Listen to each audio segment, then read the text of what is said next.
दोस्तों 2023 के शिक्षक भर्ती की 5वीं काउंसलिंग को आगे बढ़ा दिया गया है और इसको लेकर बिलासपुर हाईकोर्ट ने अपने ऑर्डर कॉपी में राज्य सरकार को क्या निर्देश दिया है, इसी महत्वपूर्ण विषय के बारे में हम इस वीडियो के अंदर विस्तार पूर्वक समझने वाले हैं। इसलिए दोस्तों आप इस वीडियो को अंत तक जरूर देखिए और पूरे मामले को अच्छे से समझने का प्रयास कीजिए। नमस्कार दोस्तों, मैं हूं आपका दोस्त लोकेश साहू और आप देख रहे हैं लोकेश छत्तीसगढ़िया यूट्यूब चैनल। आप सभी साथियों का हमारे इस चैनल पर बहुत बहुत स्वागत है।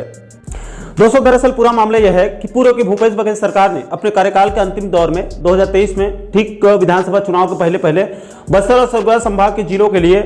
12,489 पदों पर शिक्षक भर्ती करने का बड़ा निर्णय लिया था, जिसमें सहायक शिक्षक के लिए 6,285 पदों पर भर्ती किया गया था, जिसमें करीब 2900 के आसपास बीएड डिग्रीधारी युवाओं को भी नियुक्ति दिया गया था, यानी कि उनका भी चयन हुआ था। लेकिन दोस्तों उनको बाद में सुप्रीम कोर्ट और बिलासपुर हाईकोर्ट के निर्णय के बाद सहायक शिक्षक भर्ती से सभी बीएड धारी सहायक शिक्षकों की सेवा जो है वो समाप्त करके उनके स्थान पर डीएड वालों की काउंसलिंग प्रक्रिया शुरू करने का बड़ा निर्णय लिया गया था। इसके बाद कोर्ट के आदेश और राज्य सरकार के निर्णय का पालन करते हुए स्कूल शिक्षा विभाग ने यानी कि डीपीआई ने उसी शिक्षक भर्ती 2023 के 5वें नंबर के काउंसलिंग के लिए बाकायदा टाइम टेबल भी जारी कर दिया, जिसके मुताबिक ऑनलाइन काउंसलिंग की मेरिट लिस्ट आज 5 फरवरी 2025 को जारी होने वाली थी और साला आवंटन 7 फरवरी 2025 से 12 फरवरी 2025 तक होने वाली थी और चयनित अभ्यर्थियों को 15 मार्च 2025 तक चयनित शालाओं में कार्यभार ग्रहण करना था। लेकिन दोस्तों अब इस मुद्दे पर एक पेच फंसता दिख रहा है। दरअसल मामला यह है कि जिस वक्त 12,489 पदों पर शिक्षक भर्ती की प्रक्रिया शुरू किया गया था, उस समय सहायक शिक्षक के पद में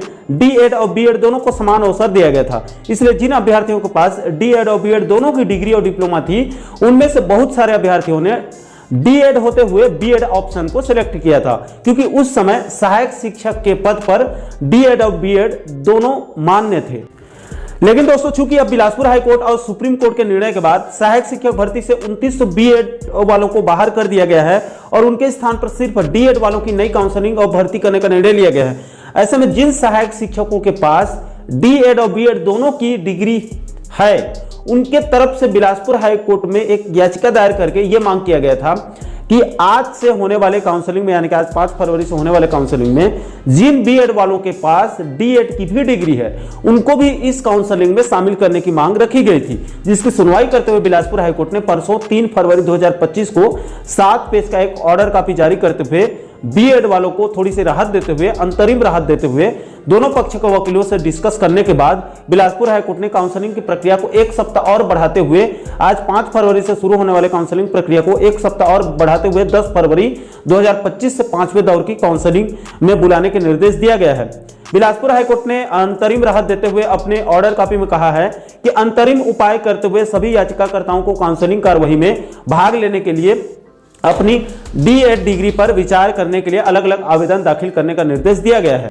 और आवेदन के साथ साथ सभी याचिकाकर्ताओं के द्वारा राज्य सरकार और व्यापम के सामने विधिवत प्रमाणित डीएड डिग्री के ओरिजिनल और फोटोकॉपी दोनों को प्रस्तुत करना होगा, यानी कि प्रूफ के तौर पर, सबूत के तौर पर दिखाना होगा कि उनकी सभी डिग्री बिल्कुल सही है, फर्जी नहीं है। इसके बाद राज्य सरकार यानी कि स्कूल शिक्षा विभाग और व्यापम उस पर विचार करेंगे और याचिकाकर्ताओं को उनकी डीएड डिग्री के आधार पर काउंसलिंग की कार्यवाही में भाग लेने की अनुमति देंगे, जिसको 10 फरवरी 2025 से शुरू किया जाना है। इसके अलावा कोर्ट ने अपने ऑर्डर कॉपी में यह भी स्पष्ट रूप से कहा है कि न्यायालय ने जो है वो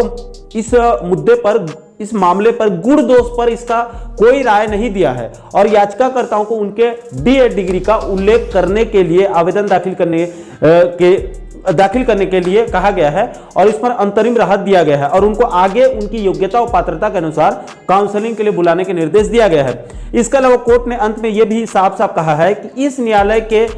बिना अनुमति के अगले काउंसलिंग प्रक्रिया में कोई भी अंतिम आदेश राज्य सरकार पारित नहीं करेगी, यानी कि कोई भी आदेश जारी करने से पहले कोर्ट की परमिशन लेना होगा और कोर्ट को सूचना देना होगा। इस मुद्दे पर राज्य